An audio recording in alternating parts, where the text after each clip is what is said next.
Buenas tardes. El día de hoy vamos a desarrollar la clase de enfermedades ocupacionales. ¿Se escucha bien? Sí, doctora. Sí. Bien. Buenas tardes. ¿Cómo vamos a definir una enfermedad ocupacional? Para definir una enfermedad ocupacional vamos a primero conceptualizar el término de salud ocupacional. Según la Organización Mundial de la Salud, va a ser una actividad multidisciplinaria dirigida a promover, proteger la salud de los trabajadores, mediante la prevención, el control de las enfermedades y los accidentes de trabajo, eliminando los factores y condiciones que ponen en peligro la salud y la seguridad en el trabajo. Esta es la definición que da la OMS, la Organización Mundial de la Salud, sobre salud ocupacional. En enfermedad ocupacional se tiene en cuenta también la seguridad y la salud en el trabajo. Hay una ley que protege ahora a los trabajadores, una ley de seguridad y salud en el trabajo, que es la ley 29783, con su norma técnica del MINSA, la 068. Esta ley es la que protege a todos los trabajadores de todos los centros laborales. Definiendo lo que es enfermedad ocupacional, tenemos que son aquellas enfermedades en las que se ha establecido una relación causa-efecto entre los riesgos a los cuales están expuestos los trabajadores.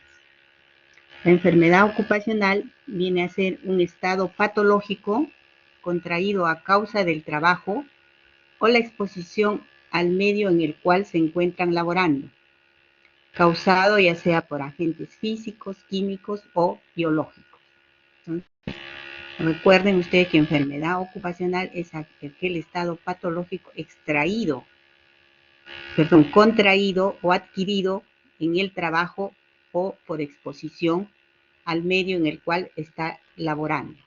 Por ejemplo, un trabajador de la actividad minera sin protección, es decir, sin los equipos de protección personal, los EPP, se encuentra expuesto al polvo cuando taladra la piedra y se expone a múltiples y diminutas partículas que van a ingresar por la vía aérea a los pulmones, causando la enfermedad de silicosis, tratándose de un trabajador de actividad minera donde predomina el sílice, por ejemplo. Entonces, el trabajador adquiere la silicosis si no ha tenido las medidas de bioseguridad o los equipos de protección personal.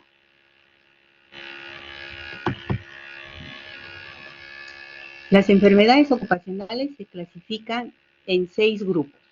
El primer grupo, enfermedades ocupacionales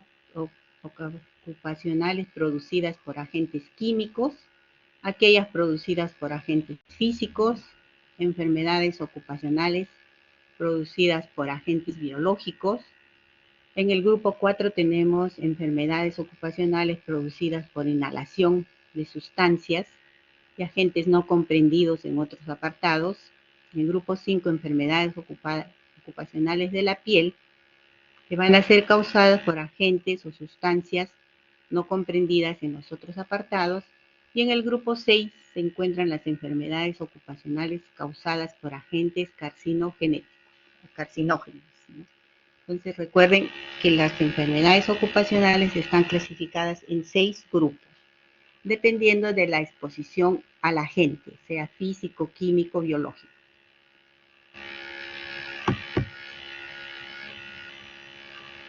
En las enfermedades ocupacionales más comunes tenemos la neumoconiosis, aquellas que son producidas por polvos inorgánicos como el sílice, el carbón, el asbesto, el berilio, el hierro, el calcio, el estaño, produce la estañosis, aluminio, talco. Y ven ustedes, por ejemplo, el sílice produce silicosis, el carbón, la antracosis, el asbesto, la asbestosis, berilio, beriliosis, y así sucesivamente. Las más frecuentes suelen ser la silicosis, la antracosis y la asbestosis.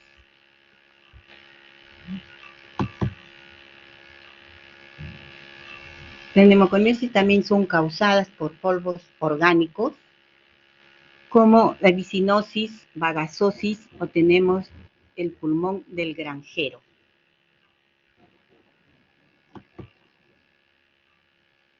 También es producida por vapores y emanaciones, en el caso de ácido sulfúrico, anhidrido sulfúrico o amoníaco.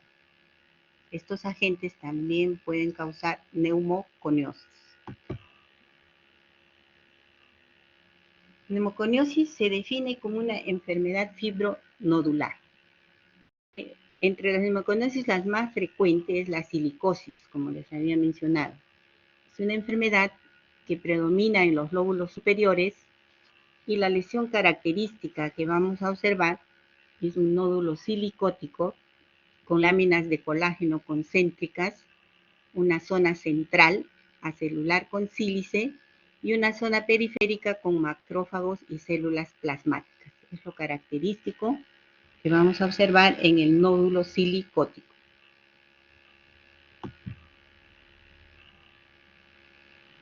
Tenemos la variedad de sílice, puede ser el óxido o dióxido de silicio, que se presenta en forma cristalina y es la que se encuentra con mayor frecuencia en el medio ambiente y es importante para el desarrollo de la enfermedad. Otra forma de presentación es el cuarzo, la timidita o cristobalita.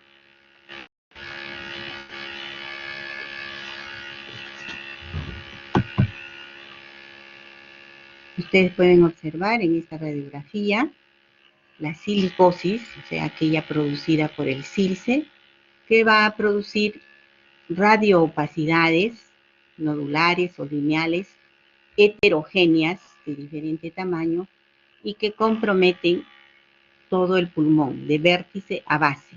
Generalmente el compromiso es bilateral, tanto pulmón izquierdo como pulmón derecho como pulmón izquierdo. Ustedes pueden observar acá en el hemitórax izquierdo una radioopacidad mayor o más grande que está comprometiendo el tercio medio del hemitórax izquierdo con borramiento casi del hemidiafragma izquierdo, seno costo diafragmático izquierdo, ¿no? Entonces, esta es una enfermedad producida por el sílice con un tiempo de exposición mayor, ¿no? Generalmente más de 20 años, cuya sintomatología va a ser la disnea, y generalmente los pacientes también pueden presentar antecedentes de tuberculosis. Entonces, la patología se denomina sílico-tuberculosis. Al examen físico vamos a encontrar los crepitantes, ¿no? Murmullo vesicular disminuido, auscultación de crepitantes, pero es un tipo de crepitantes tipo velcro. ¿Por qué denominamos crepitantes tipo velcro? Ustedes saben que los crepitantes se escuchan en el tiempo inspiratorio de la respiración, ¿no? Los crepitantes tipo velcro van a ser aquellos en que se escuchan en los dos tiempos, tanto a la inspiración como la expiración. Es la característica de las patologías fibróticas o las fibrosis pulmonares, entre las que se encuentra la silicosis o neumoconiosis en general.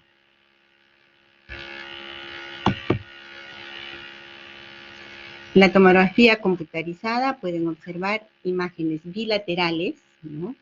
En vidrio pulido, vidrio esmerilado o parches, o el crazing paving, que es el pavimento loco. Imagínense ustedes un pavimento que está parchado de diferentes formas, de diferente manera, entonces estas van a ser las imágenes en parches o en vidrio pulido o esmerilado. También se observa un patrón reticular lineal, ¿sí? Si ustedes pueden observar las imágenes lineales, imágenes quísticas y las imágenes nodulares que pueden tener un diámetro de 3 a 10 milímetros de diámetro. ¿Por qué es importante conocer el diámetro de estas opacidades con fines legales? Es decir, para de acuerdo a las tablas de la OIT, en neumoconiosis se va a establecer el grado de neumoconiosis que presenta el paciente y de acuerdo a ello le va a corresponder su pensión. Entonces, por ello es importante conocer el tamaño de las imágenes nodulares o lineales que puedan presentarse. Como les repito, el compromiso es bilateral, imágenes en parche o vidrio pulido.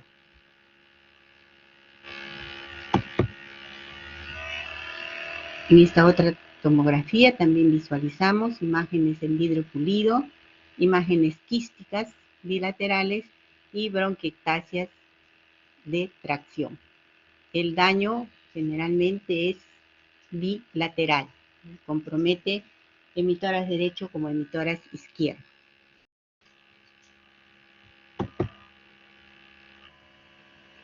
Aquí tenemos en anatomía patológica cómo se observa la silicosis.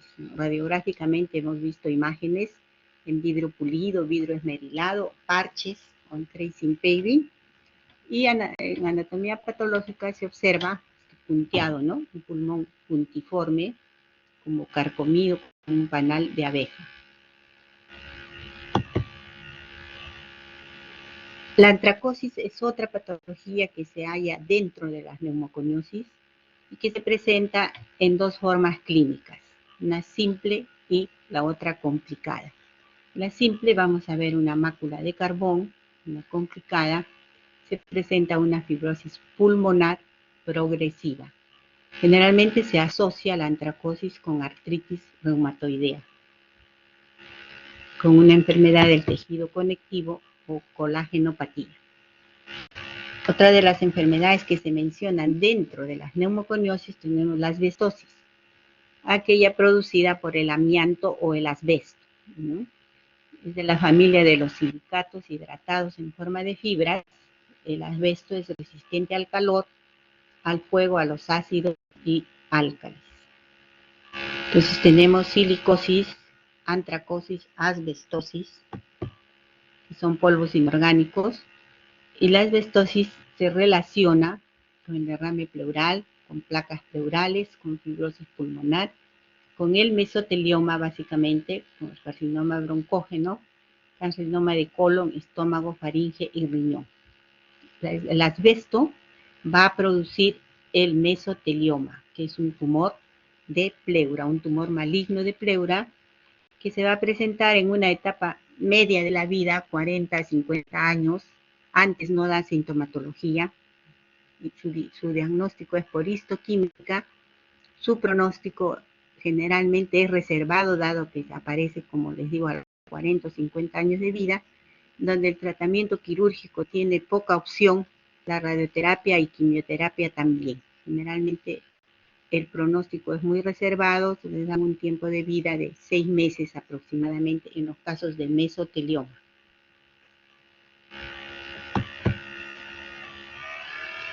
Esta es una radiografía de asbestosis, donde ustedes pueden ver las lesiones bilaterales y semejan a un panal de abeja, ¿no? En este dibujo pueden observar mejor el diagrama del panal de abeja.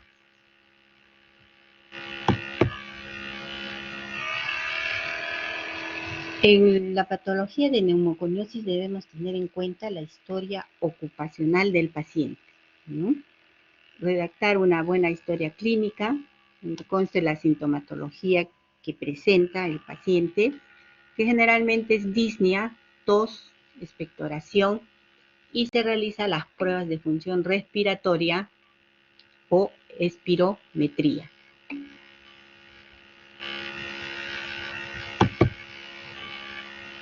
Aquí tenemos un paciente portador de neumoconiosis, un paciente clínico, que generalmente son pacientes con una baja de peso notable. Este paciente prácticamente está caquéctico, ¿no? Se le nota las clavículas, la carrera costal, con insuficiencia respiratoria. Es un trabajador minero con antecedente de TBC y portador, por lo tanto, de una silicotuberculosis. Para el diagnóstico de neumoconiosis tenemos en cuenta el cuadro clínico primero, una buena historia clínica, luego los exámenes de ayuda al diagnóstico, entre ellos radiografía de tórax y tomografía de tórax, en las que se va a aplicar los criterios radiológicos de la OIT, la Organización Internacional del Trabajo, como criterio mandatorio para diagnóstico de neumoconiosis. Entonces, por eso les decía que hay que saber las medidas de las opacidades, ya sean lineales o nodulares, de acuerdo a los criterios radiológicos que establece la OIT. Se realiza también una broncofibroscopía, se puede realizar una biopsia pulmonar o un lavado bronquioalveolar, ¿no? O un BAL, denominado BAL. También vamos a observar, se hace un dosaje de inmunoglobulinas, observamos elevación de la inmunoglobulina A, la inmunoglobulina G, se solicita factor reumatoideo, y en la espirometría vamos a observar un patrón restrictivo, obstructivo, severo. Los patrones ventilatorios pueden ser puros, o sea, obstructivos puros, restrictivos o mixtos, ¿no? Restrictivo, obstructivo, en grado moderado o severo. Esta es la clasificación internacional de la Organización Internacional del Trabajo, que establece una guía para el uso de la clasificación en la lectura de radiografías por neumoconiosis. Es un estándar que se utiliza, esta clasificación se utiliza a nivel internacional, es decir, a nivel mundial. ¿Qué es lo que vamos a observar en esta clasificación internacional de la OIT? ¿Cuál es el objetivo de clasificarlos de esta manera? Es describir y registrar sistemáticamente las anormalidades radiográficas que se van a observar en el tórax y codificar estas anormalidades compatibles con neumoconiosis. La clasificación internacional de la OIT se utiliza para investigación epidemiológica, para el tamizado y vigilancia de quienes trabajan expuestos al polvo, y también se usa con fines clínicos.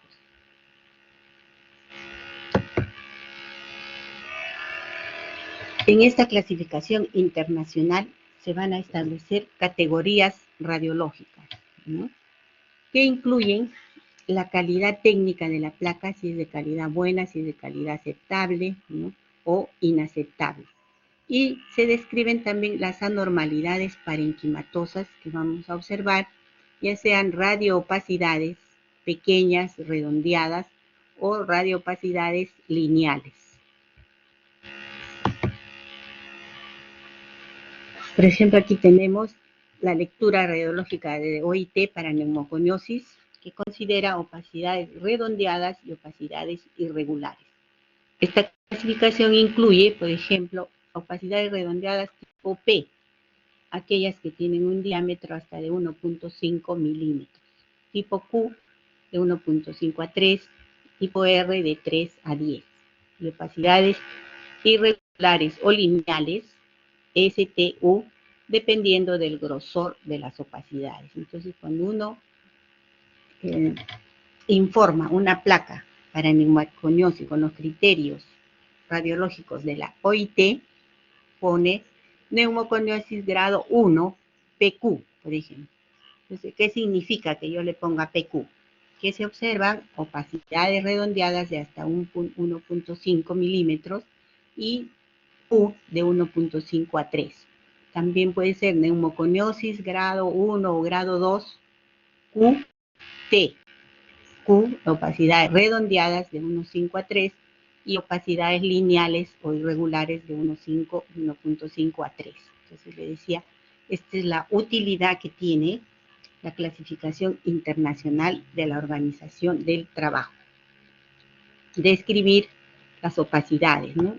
Y el diámetro o las medidas de estas opacidades. Eso en cuanto a opacidades pequeñas. También clasifica opacidades grandes en categorías A, B y C, y también anormalidades pleurales.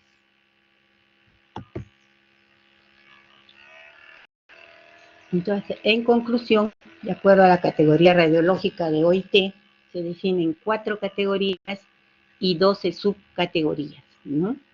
Las categorías van de 0 a 3 y las subcategorías siempre ustedes van a ver cuando lean un informe de placa neumoconiosis categoría o grado 1, 0/1, que quiere decir que la extensión de la lesión en los tercios superiores es 0, en la parte inferior va a ser 1, o al revés, ¿no? 1 en la parte superior, 0 para la parte inferior. Y de estos grados, esta codificación que se hace, como les digo, ya con fines legales que van a establecer el tipo y grado de neumoconiosis y van a asignarle la pensión que le corresponde al minero o al trabajador expuesto a una enfermedad ocupacional. Este es un diagrama o una figura de la clasificación radiológica. Ustedes pueden ver 0/0, prácticamente no se observa mayor cosa, 0/1, muy poco. 1/0 también se visualizan las radialidades en forma difusa, pequeñas, escasas. 1/2, esto llega hasta 1/2, y a 2/1, fíjense ustedes, ya el pulmón está lleno de estas microopacidades, y el grado 3 completamente lleno, ¿no?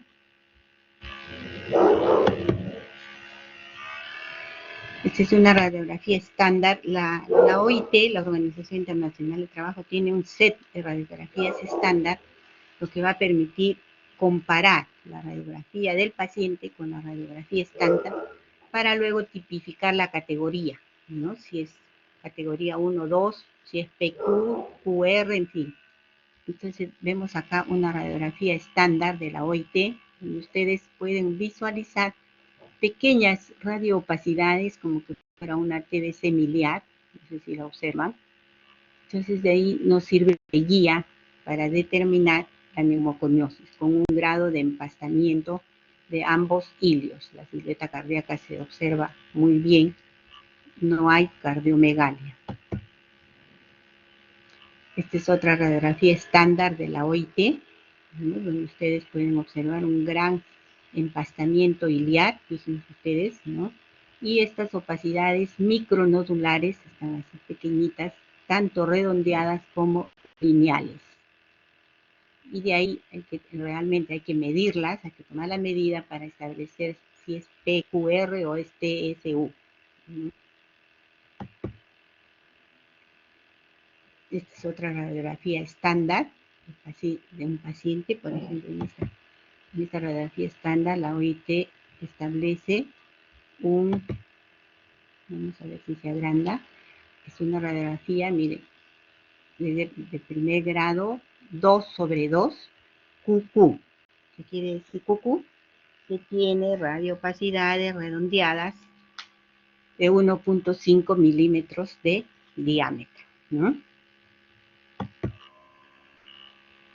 Esta es otra radiografía estándar donde ya se ve mejor, se ven más radioopacidades. Miren ustedes, les decía, pareciera una TBC miliar, micro radioopacidades bilaterales que comprometen los 2 tercios superiores de ambos campos pulmonares. Esta está clasificada según la OIT en 3.3 RR, ¿no? Esta es otra radiografía, también modelo o estándar, que muestra la OIT, donde uno puede visualizar las lesiones parenquimatosas que se van a presentar como múltiples radioopacidades. Como le digo, estas radioopacidades son micronodulares, ¿no? Se van de 1.5 hasta 3 milímetros de diámetro, y opacidades lineales, como también opacidades grandes opacidades A, B y C. Y siempre el compromiso en neumoconiosis es bilateral.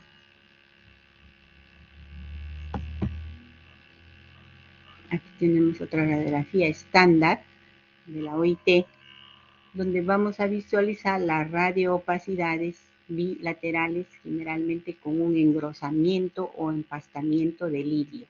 En esta radiografía ya podemos observar la silueta cardíaca un poco más grande o más dilatada, ¿no? En esta otra radiografía, miren, observamos mayor compromiso de la neumoconiosis, ¿no? En el parénquima pulmonar. Acá podemos ver grandes opacidades, ¿no? A, B, C, podemos esta calificarla como opacidad tipo A o B. El corazón también casi pierde su arquitectura, miren ustedes. Y el compromiso en el emitórax izquierdo también muestra radioopacidades grandes como micro radioopacidades nodulares y lineales. Y estas son imágenes correspondientes a una patología de neumoconiosis, frecuentemente silicosis. Dentro de las enfermedades ocupacionales también se encuentra el asma ocupacional. El asma ocupacional va a ser una enfermedad como es el asma simple, no ocupacional, una enfermedad de las vías aéreas que ocasiona sibilancias, disnea, opresión torácica y tos, que puede ser matutina o vespertina, ¿no? Las crisis asmáticas se van a relacionar con la obstrucción generalizada, pero es variable del flujo aéreo. Este flujo aéreo va a ser reversible de manera espontánea o con un tratamiento. Aquí se menciona el test post-broncodilatación, ¿no? Donde va a mostrar una reversibilidad total o al 100% al flujo aéreo.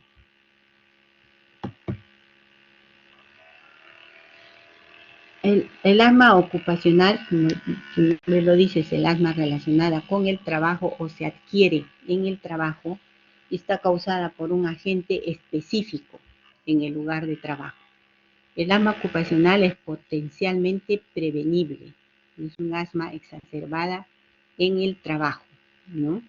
La exacerbación puede ser por un estímulo no específico, pero no es causada por este mismo. O sea, el asma puede exacerbarse por un alergeno en el mismo lugar del trabajo, pero no es que este alergeno le cause el asma.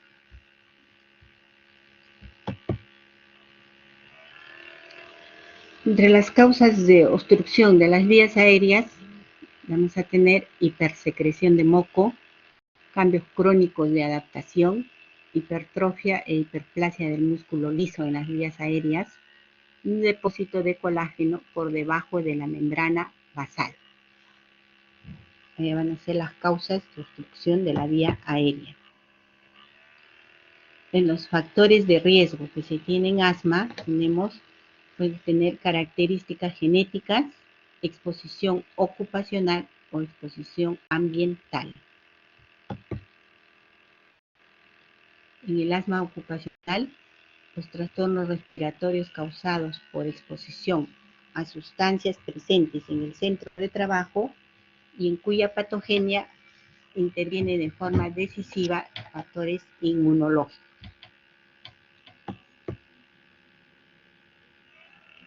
Aquí tenemos una figura de asma ocupacional, por ejemplo, en los panaderos, ¿no?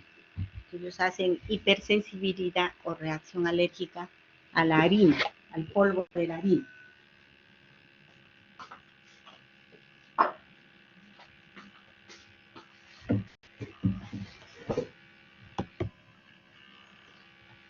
El diagnóstico se va a establecer por los síntomas episódicos de obstrucción de la vía aérea o hiperreactividad en la vía aérea. Se presenta tos que se exacerba particularmente en las noches, hay sibilancias recurrentes, dificultad para respirar en forma recurrente y presión en el pecho.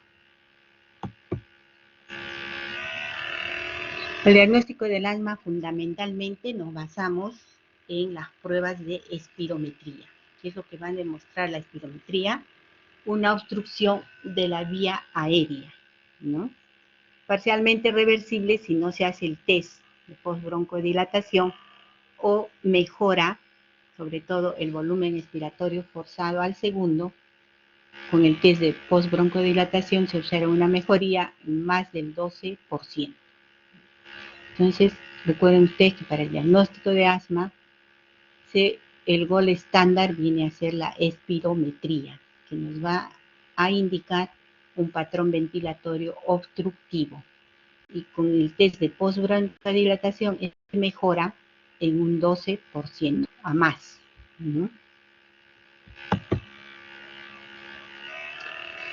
Los agentes que causan el asma ocupacional pueden ser agentes de elevado peso molecular o bajo peso molecular. Y van a existir mecanismos inmunológicos mediadores, que son las inmunoglobulinas, sobre todo la inmunoglobulina E. Entonces, entre los agentes que van a causar el asma ocupacional, aquí tenía un cuadrito de elevado peso molecular, ya se los voy a mostrar, no sin antes mencionarles que el asma ocupacional se adquiere por exposición en el trabajo a alergenos sensibilizantes o a irritantes, ¿no?, en niveles altos. Los alergenos sensibilizantes van a producir, valga la redundancia, sensibilización, que está mediada por inmunoglobulina E y no mediada por inmunoglobulina E. Tienen un periodo de latencia y van a causar el asma bronquial o el broncoespasmo. Aquí está el cuadrito que les decía. El asma bronquial está causada por agentes de elevado peso molecular o de bajo peso molecular. Aquí tenemos, por ejemplo, la harina, los alergenos derivados de los animales, ¿no?, que se va a observar el asma en los trabajadores manipuladores de animales, en los tecnólogos médicos, en los cirujanos veterinarios, en los trabajadores agrícolas.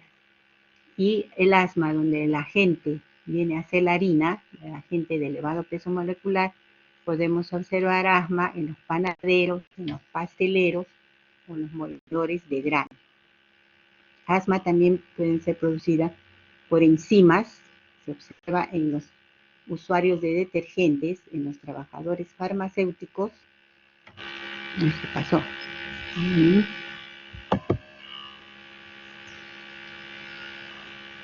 O en los panaderos también, ¿no? También hay otro agente químico que puede producir asma ocupacional, como vimos un caso clínico, el látex. Vamos a ver que se presenta reacción de hipersensibilidad en los profesionales de salud, en los trabajadores de laboratorio. Los mariscos también pueden producir un tipo de asma y se observa en aquellos trabajadores procesadores de mariscos. Agentes de bajo peso molecular que pueden causar asma ocupacional, se mencionan los polvos de la madera, los isocianatos, los colorantes, ¿no?, las pinturas, los metales. También van a causar asma ocupacional en trabajadores en las industrias, donde están expuestos al riesgo, ¿no?, en diferentes industrias, ya sea de plástico, carpinteros, trabajadores textiles, peluqueros, trabajadores en refinerías, como la refinería de platino, en fundición de aluminio, los soldadores también puede ocasionarse el asma tipo ocupacional.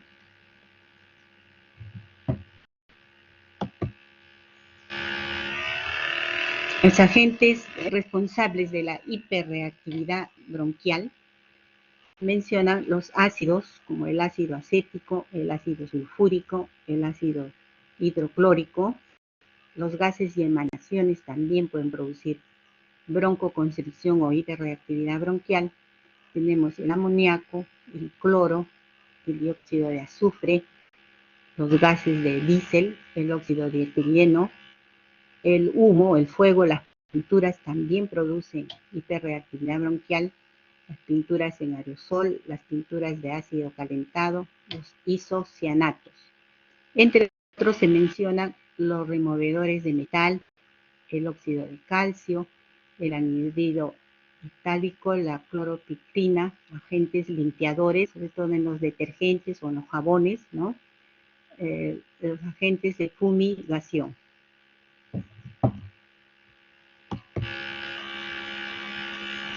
¿Cuál es el tratamiento? Una vez que está establecido el diagnóstico, o sea, al paciente ya se le ha definido el asma ocupacional, lo primero que se debe hacer es retirarlo de la exposición, o sea, cambio de ambiente laboral, ¿no? Se ha demostrado que una remoción temprana se asocia a un buen pronóstico, ¿no? La temprana inducción de esteroides inhalatorios al tratamiento también pueden acelerar el mejoramiento. Los trabajadores que optan por permanecer en industria, supongamos que detectamos un trabajador que hace reacción de hipersensibilidad al detergente, entonces debe ser removido, ¿no? Debe ser reubicado en otro ambiente laboral. Pero si no desea, dice, los que optan por permanecer en la industria deben ser examinados regularmente para determinar si hay empeoramiento de sus síntomas. En el último de los casos, así el trabajador no desee, tiene que ser reubicado porque va contra la salud. Y la ley, como les había dicho al inicio, lo protege.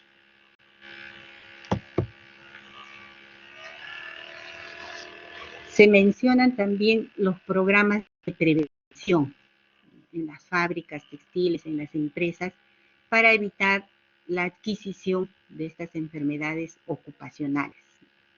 ¿Qué se recomienda? Programas de vigilancia periódica, evitar el tabaquismo y introducirlos en un programa de vigilancia. ¿Con qué objeto? De prevenir que adquieran las enfermedades ocupacionales.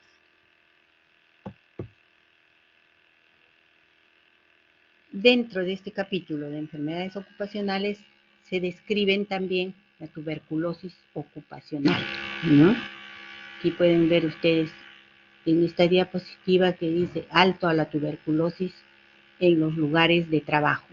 Y hay que promover lugares de trabajo libres de tuberculosis.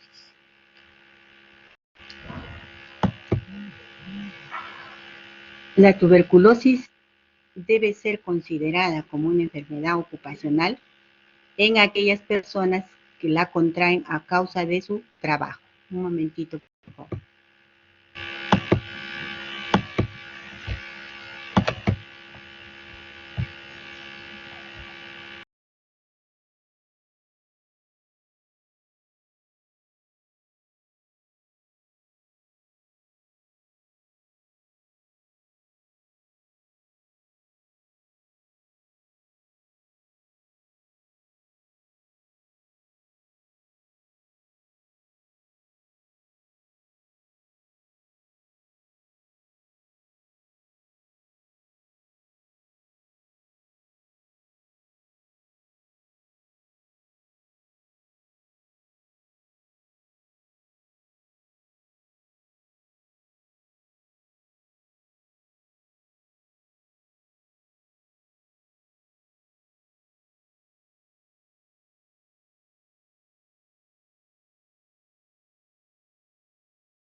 Entonces le mencionaba que tuberculosis, como cualquier otra enfermedad ocupacional, debe ser adquirida o contraída a causa de su trabajo, es decir, existir un efecto de causalidad, ¿no?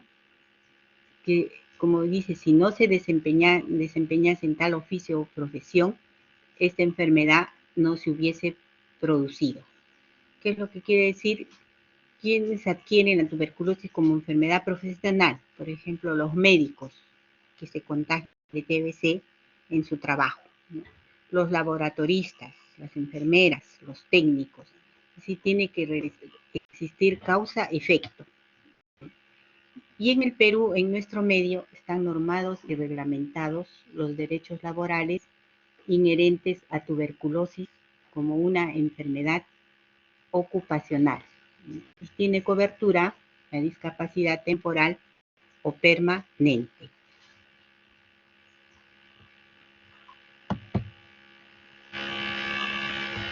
La probabilidad de infectarse en el centro de trabajo depende del grado y tiempo de contacto con el bacilo. Por ejemplo, en las salas de emergencia, en las salas de broncoscopía, en los servicios de neumología, en las salas de autopsia, en los laboratorios de microbiología, en los hospicios y penales, la probabilidad de infectarse es mayor, ¿no? La seguridad laboral para el control de infecciones debe ser garantizada por el empleador, es decir, el empleador debe dotar de los equipos de bioseguridad, los equipos de protección personal, así como el ambiente o la infraestructura también debe contar con las medidas de bioseguridad. Se deben implementar actividades específicas de aislamiento, de protección respiratoria, de sistemas de tratamiento de aire, todo ello con el fin de reducir el riesgo de tuberculosis nosocomial. Se requiere decisión política y capacidad técnica, así como un presupuesto disponible para poder mejorar la infraestructura, por ejemplo, de los hospitales. Aquí en Lima, los hospitales que tienen, por ejemplo, sus salas de tuberculosis con sistemas de tratamiento de aire, el sistema es el Hospital 2 de Mayo, el Hospital del Minsa y el Hospital Daniel Alcides Carrión. Y dentro de salud, el hospital que tiene, también el Hospital Hipólito Unanue, como Minsa, ¿no? Dentro de salud es el Hospital Almenara el que tiene las salas de neumología, pero para pacientes con tuberculosis, con instalaciones con sistemas de tratamiento de aire. Por ello depende mucho de la decisión política, la capacidad técnica y financiera con que se cuenta.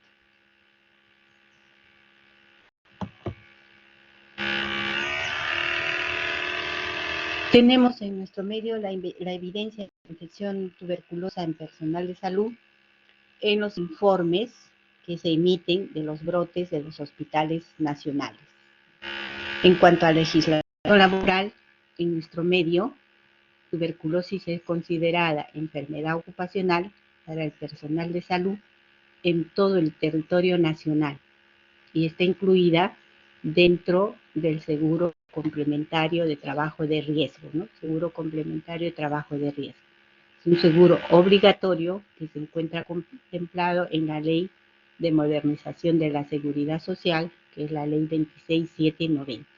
Entonces, como ya les había mencionado, los trabajadores ahora están protegidos en todos sus centros laborales con esta ley del seguro complementario de trabajo de riesgo y dentro de la seguridad social se haya incluida en la ley de modernización de la seguridad social. Pero a todos los protege la otra ley de seguridad y salud en el trabajo.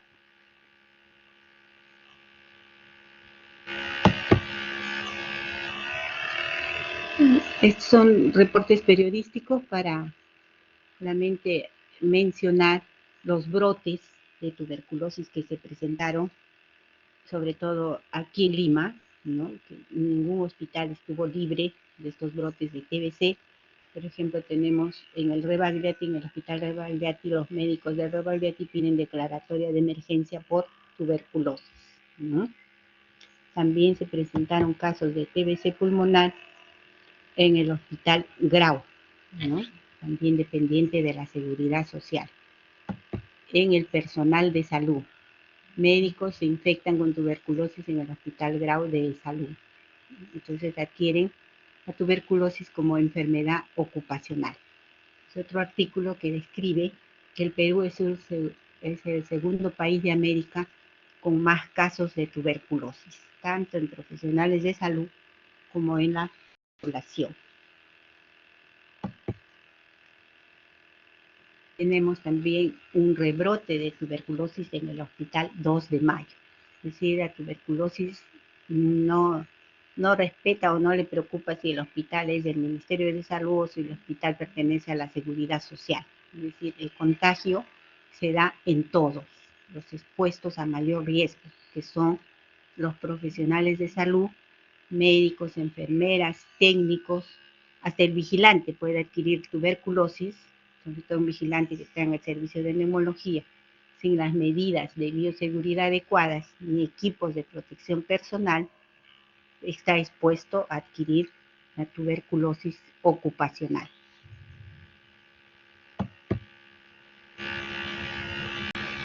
La legislación laboral en nuestro medio es considerada enfermedad ocupacional para los profesionales de salud en todo el territorio nacional y está incluida en el seguro complementario de trabajo de riesgo. Pero el MINSA, como les digo, aprobó la resolución ministerial 069 que aprueba un documento técnico de evaluación y calificación por invalidez por accidentes de trabajo y enfermedades profesionales, donde se definen los criterios para declarar invalidez temporal o permanente en los casos que los trabajadores de salud hayan adquirido TBC pulmonar o extrapulmonar. Ustedes saben que tuberculosis es una enfermedad sistémica que no solo compromete los pulmones, sino también puede dar tuberculosis renal, tuberculosis digestiva, tuberculosis hepática, tuberculosis al cerebro, en fin, ¿no? Tuberculosis a la piel. O sea, este documento da los criterios para la invalidez temporal o permanente para todos los tipos de TBC, pulmonar o extrapulmonar. Es importante que en nuestro país la tuberculosis haya sido declarada como enfermedad ocupacional, porque brinda a los trabajadores el derecho a una cobertura de invalidez. Y además también determina que se pongan en marcha o se implementen las medidas preventivas con el objetivo de evitar la aparición o el contagio en el resto de trabajadores, ¿no? A la vez que da cobertura de protección o de invalidez a aquellos trabajadores ya contagiados o que ya adquirieron una enfermedad, también se implementan las medidas preventivas para evitar que el resto de trabajadores adquieran la enfermedad, ¿no? Porque siguen expuestos al riesgo. Eso hay que enfatizar mucho las medidas de bioseguridad y equipos de protección personal.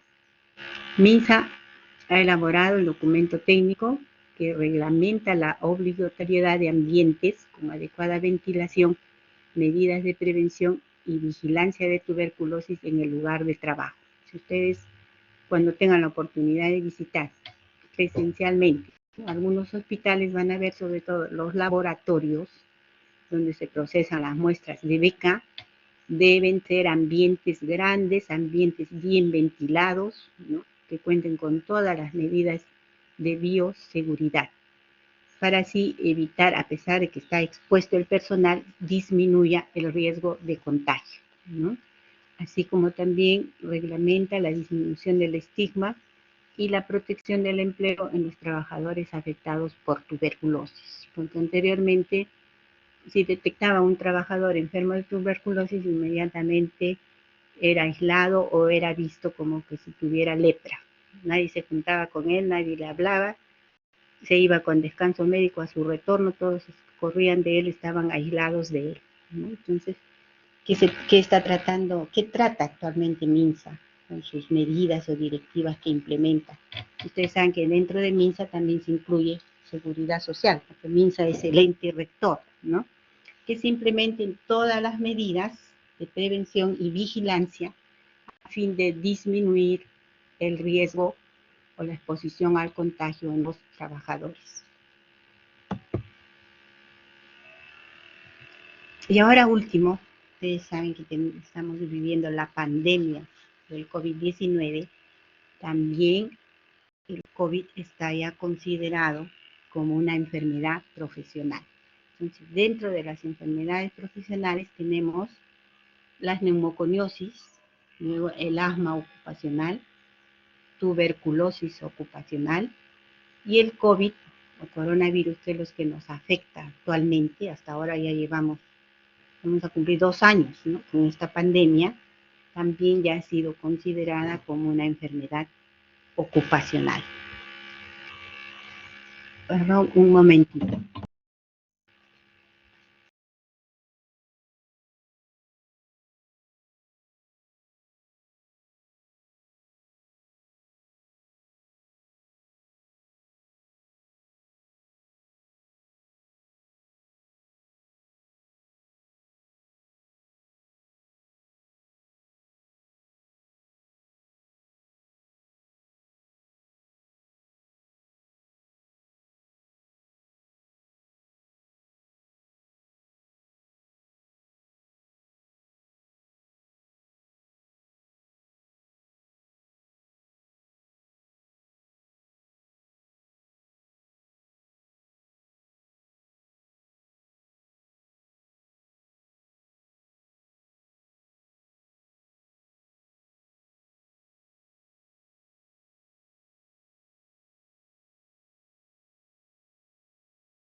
A ver, para continuar. Les mencionaba que el virus, el COVID-19, también ya es considerado como una enfermedad profesional u ocupacional, ¿no? Los coronavirus son una extensa familia de virus que pueden causar enfermedades tanto en humanos como en animales.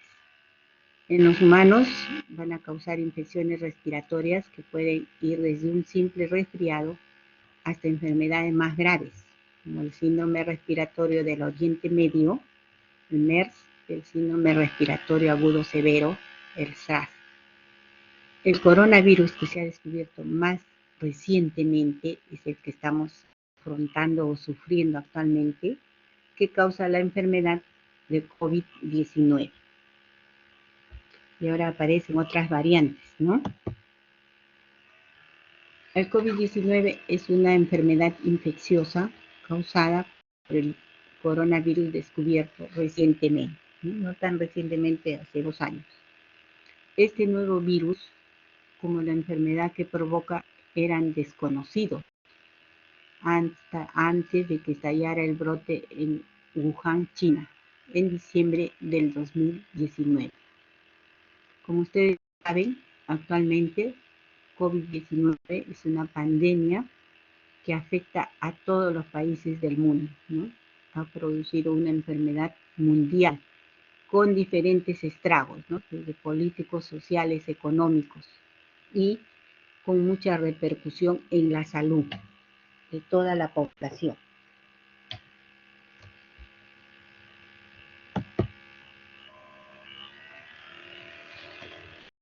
Tenemos que COVID-19 es una enfermedad respiratoria muy contagiosa causada por el virus SARS-CoV-2. Este virus se va a transmitir de una persona a otra en las gotitas que una persona dispersa cuando tose, estornuda o habla. Es posible también que se transmita al tocar una superficie con el virus y luego llevarse las manos a la boca, a la nariz, a los ojos. La sintomatología más frecuente que presenta el COVID-19 tenemos fiebre, tos, dificultad para respirar. A veces se presentan dolores osteomusculares, escalofríos, cefalea, dolor de garganta, pérdida del sentido del gusto y el olfato, ¿no? La sintomatología puede aparecer entre los 2 a 14 días después de la exposición al SARS-CoV-2. La sintomatología realmente en la práctica es variada, ¿no?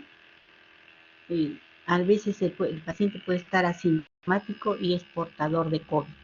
Al inicio, esta sintomatología era prácticamente la que se presentaba, ¿no? Porque el virus afectaba directamente al aparato respiratorio. Entonces, el paciente presentaba tos, dolor de garganta, fiebre, dificultad para respirar. Actualmente esta sintomatología ha variado. La sintomatología respiratoria no es la típica que se está presentando en los pacientes con COVID. Ellos están debutando actualmente con sintomatología digestiva, por ejemplo, náuseas, vómitos, diarrea. Entonces se le hace un examen para el COVID y se observa que son portadores del virus. Entonces, la sintomatología ha variado también de cómo se presentó al inicio.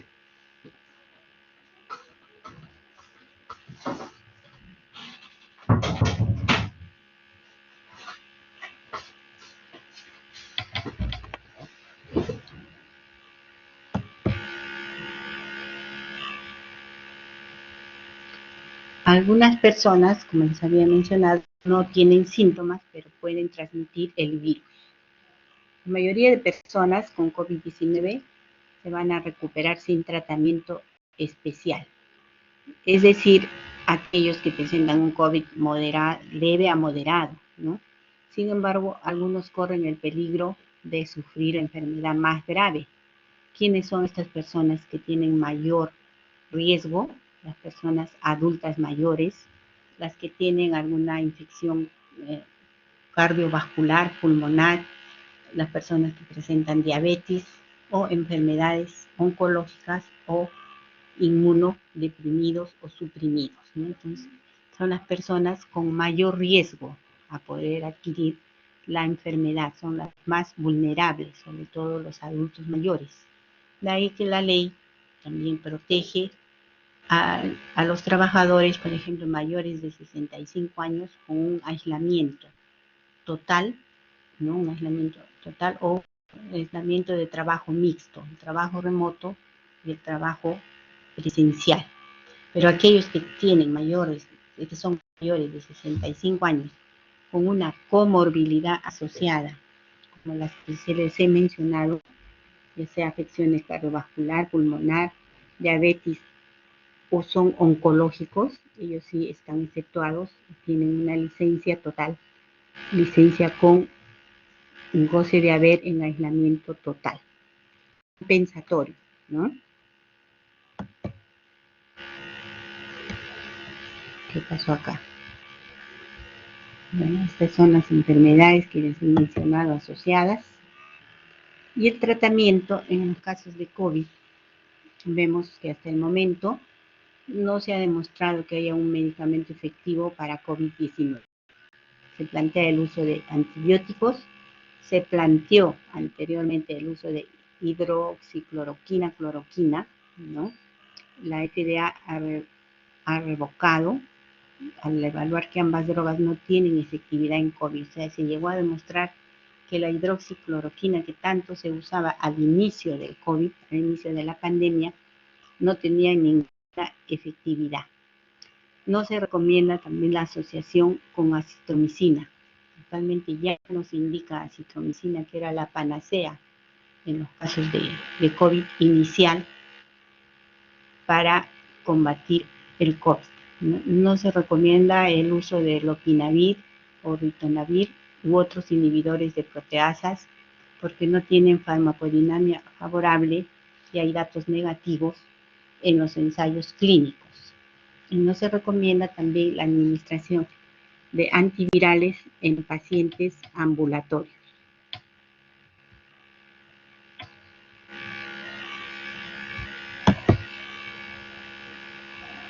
El tratamiento con ivermectina, que demostró actividad in vitro para el virus, sin embargo, no hay datos publicados para su uso y también ya está en retiro. Ustedes habrán escuchado que para el COVID ya no se usa hidroxicloroquina ni ivermectina como hace un año, que era la panacea, acitromicina, hidroxicloroquina e ivermectina, ¿no? Los datos farmacocinéticos disponibles sugieren que a dosis utilizada para el manejo de parasitosis, como estrongiloidiasis, están las concentraciones inhibitorias de SAR son prácticamente no son alcanzables. En la actualidad se esperan futuras investigaciones, en particular para los virus respiratorios, ¿no? Se emplea el uso de corticoides, que también, pero a bajas dosis, oxigenoterapia y profilaxis para una enfermedad tromboembólica.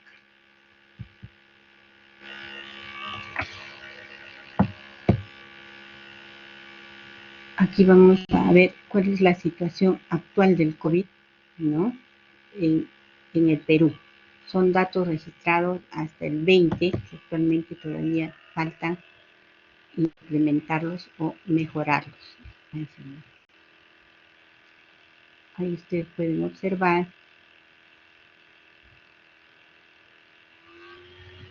¿no? que tenemos los casos, una muestra, por ejemplo, en Lima metropolitana, donde se alcanzó el 17.47%, ¿no?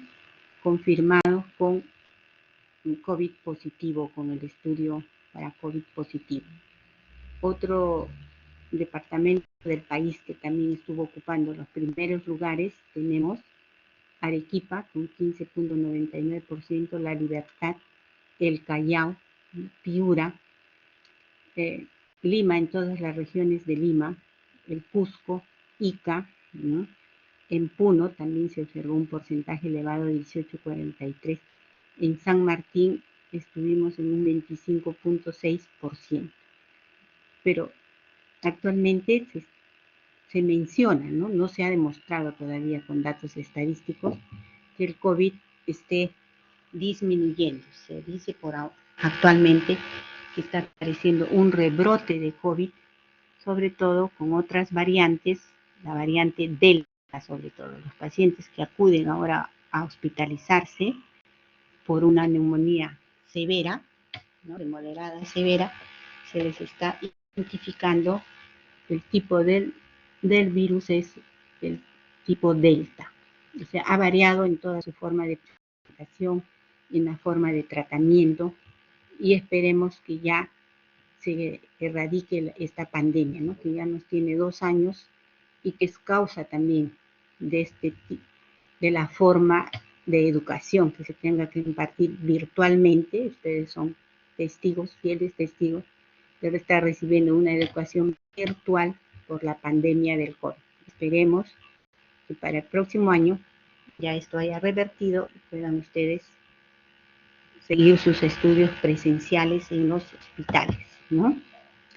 Y dado que el COVID ya ha sido declarado como una enfermedad profesional, la ley que se ha decretado es la ley 31025, ¿no? Es la ley que incorpora la enfermedad del COVID-19 dentro del listado de enfermedades profesionales en los servidores de salud.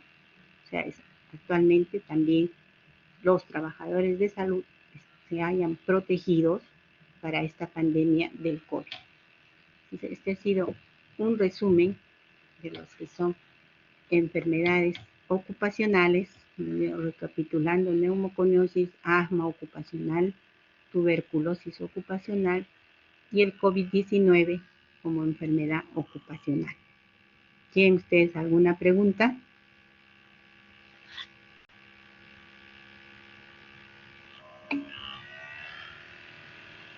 Uy, qué bueno, todo claro, dice Andrea, ¿no? Bien, entonces si todo está claro, les agradezco su atención y tengan ustedes muy buenas tardes.